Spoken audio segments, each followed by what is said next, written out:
मुंबई हे महाराष्ट्राचं शहर नाही, मग कोणाचं आहे? गुजरातचं. ते एक आंतरराष्ट्रीय शहर आहे. के अण्णामलाई यांचे वादग्रस्त वक्तव्य. Because Bombay is not a Maharashtra city, it is an international city. No hate for Annamalai, he is a highly educated person.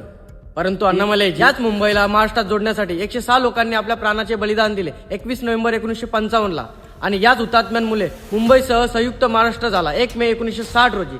नाहीतर मुंबई गुजरातला जोडलीच गेली असती. दुसरी गोष्ट, मुंबईचे नाव बॉम्बे नाही तर मुंबई आहे. मुंबई हे नाव मुंबादेवी या स्थानिक देवीवरून पडले आहे. युरोपियन येण्याअगोदर तेथील स्थानिक कोळी लोक हे नाव वापरत होते.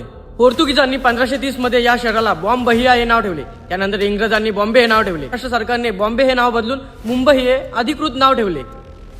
अपवाद IIT बॉम्बे आणि बॉम्बे स्टॉक एक्सचेंज अजूनही आहेत. मुंबई हे महाराष्ट्राचं शहर नाही का? जर ते एक इंटरनॅशनल शहर आहे तर त्यावर जगाचा हक्क आहे का? मग नाही. तर त्यावर हक्क महाराष्ट्राचाच आहे आणि मराठी माणसांचाच आहे.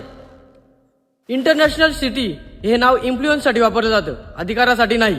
मुंबई ही महाराष्ट्राची राजधानी आहे तर देशाची आर्थिक राजधानी आहे. मुंबई हे शहर डेव्हलप नाही का? तर आहे. ज्या शहराचा बजेट 75,000 करोड आहे त्याची डेव्हलपमेंट नसावी, परंतु रस्ते, वाहतूक, नियोजन, संवर्धन याची अजूनही गरज आहे. हेही टाळता येणार नाही. याला प्रत्युत्तर राज ठाकरे यांनी भर सभेत दिलेच आहे. फडणवीस पण बोलले आहेत की याला सिरियसली घ्यायची गरज नाही.